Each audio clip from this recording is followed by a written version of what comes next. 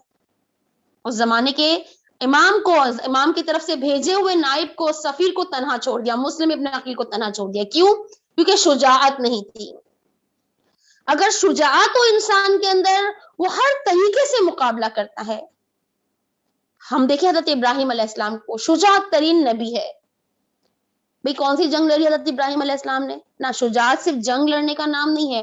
1 سال تک نمرود آگ جلاتا رہا, حضرت ابراہیم کو جلانے کی خاطر آگ کی تیاری ہوتی رہی صرف 1 سال تک.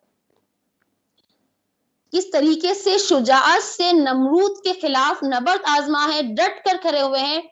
یعنی جو آگ تیار ہوئی ہے ابراہیم علیہ السلام کو جلانے کے لیے, ایسا نہیں کہ حضرت ابراہیم اس سے بے خبر ہے, معلوم نہیں ہے, نہ ان کے سامنے. یہ اس قدر بلند آگ تھی کہ 3 کلومیٹر تک اگر کوئی پرندہ بھی پرواز کر رہا ہو تو وہ قریب نہیں آ سکتا کیونکہ اس کے پر جل جائیں گے, ایسی آگ. لیکن شجاعت حضرت ابراہیم کے اندر ہے کہ اس آگ کو دیکھتے ہیں, مشاہدہ کرتے ہیں, 1 سال تک دیکھ رہے ہیں کہ کیسے یہ روشن ہو رہی ہے, اور کیوں ہو رہی ہے, کیونکہ مجھے اس میں جلایا جائے گا. لیکن شجاعت ہے کہ پھر بھی نمرود کے خلاف کھڑے ہوئے ہیں, ڈٹ کر کھڑے ہوئے ہیں, ارادوں میں تزلزل نہیں ہے, ارادے ٹوٹتے نہیں ہیں. رسول خدا کو دیکھیں, اشجع الناس, امام علی علیہ السلام کہتے ہیں شجاع ترین لوگوں میں شجاع ترین رسول خدا ہے. ہم سنتے ہیں امام علی علیہ السلام بہت زیادہ شجاع تھے, لیکن نہج البلاغہ پڑھیں, نہج البلاغہ میں امام علی علیہ السلام کہتے ہیں کہ جنگ کے دوران جب دشمن کے تلواروں کی چمک, دشمن کی طرف سے آنے والی آوازیں, اس وقت جب ہمیں شجاعت لینی ہوتی ہے ہم رسول کے خیمے میں آ جاتے ہیں, اور پھر رسول سے ہمیں وہ شجاعت ملتی کہ ہم دشمن کا ڈھیر کر دیتے ہیں, دشمن کو ختم کر دیتے ہیں. یہ شجاعت ہم نے رسول خدا سے سیکھی کہ مشکلات میں کس طریقے سے ڈٹ کر مقابلہ کرنا ہے, کیسی کیسی مشکلات رسول خدا کے ساتھ. معلوم تھا میں دین کی تبلیغ کروں گا لوگ مجھے ہاتھ میں پھول آ کر نہیں دیں گے, معلوم تھا میں دین کی تبلیغ کروں گا لوگ مجھے پیار سے مسکرا کر بات نہیں کریں گے, بلکہ نتیجہ کیا ہوگا, مجھ پر پتھر پھینکیں گے, اپنے بچوں کو بھیجیں گے کہ پتھر پھینکو, ہر طریقے سے تکلیف دیں گے, میری جان کے دشمن ہو جائیں گے. لیکن ان مشکلات میں ڈٹ کر سامنے کھڑے رہنا, یہ ہے شجاعت. امام حسین علیہ السلام کی شجاعت ہمیں نظر آتی ہے. امام حسین علیہ السلام کی شجاعت صرف یہ نہیں ہے کہ تلوار کو اٹھا کے مقابلہ کیا, بلکہ اتنی بڑی فوج کے سامنے جم کر کھڑے رہنا, یہ شجاعت ہے. کتنی بڑی فوج تھی؟ بعض روایتوں میں 9,000، بعض میں 24,000، بعض میں 30,000، بہت بہت تو 30,000۔ 30,000 کے مقابلے میں جم کر کھڑے رہنا، پیچھے نہ ہٹنا، چاہے تعداد میں کم ہی کیوں نہ ہو، یہ ہے شجاعت۔ دیکھیے جناب زینب سلام اللہ علیہ کی شجاعت، کیا شجاعت ہے۔ امام حسین علیہ السلام ایک میدان میں جنگ کر رہے ہیں، جناب زینب سلام اللہ علیہ کو 2 میدانوں میں جنگ کرنی ہے، ایک ابن زیاد کا میدان دربار اور ایک یزید کا دربار۔ حسین علیہ السلام کے سامنے اگر یہ لعین ہے تو لعینوں کے سردار کے سامنے جناب زینب سلام اللہ علیہ کھڑی ہے۔ حسین علیہ السلام کے سامنے اشقیاء ہے تو رئیس الاشقیاء سے پالا پڑا ہے جناب زینب سلام اللہ علیہ کا۔ حسین علیہ السلام کو اگر تلوار سے زخم لگے ہیں تو جناب زینب سلام اللہ علیہ کو زبان کے زخم لگے ہیں۔ وہ زبان کے زخم جو تلوار اور تیر کے زخم سے زیادہ تیز ہوتے ہیں، سیدھا دل پر اٹیک کرتے ہیں۔ لیکن اس میدان میں بھی جناب زینب کس طریقے سے شجاعت کا مظاہرہ کر رہی ہے، خطبے پڑھ لیجیے جناب زینب کی شجاعت نظر آئے گی کہ خاتون ہو کر بھی ابن زیاد کے دربار میں، ایک خاتون ہو کر بھی یزید جیسے شخص کے دربار میں کس طریقے سے شجاعت سے دلیرانہ خطبے دے رہی ہے کہ اگر کوئی مرد بھی چاہے تو یہ کام نہیں کر سکتا۔ یہ ہے شجاعت۔ شجاعت کی نشانی کیا ہے، شجاعت کی علامتیں کیا ہے؟ معصومین کو شجاعت کی علامتیں بتاتے ہیں۔ اگر ہمیں چیک کرنا ہے آیا ہم کنیزان جناب زینب سلام اللہ علیہ ہے یا نہیں ہے، آیا ہمارے کردار میں شجاعت ہے یا نہیں ہے، کیسے چیک کریں؟ رسول خدا حضرت محمد مصطفیٰ صلی اللہ علیہ وآلہ وسلم ارشاد فرماتے ہیں کہ 3 علامتیں شجاعت جو ہے اس کے اندر دیکھو یہ 3 علامتیں پائی جاتی ہے یا نہیں پائی جاتی۔ پہلی علامت کیا؟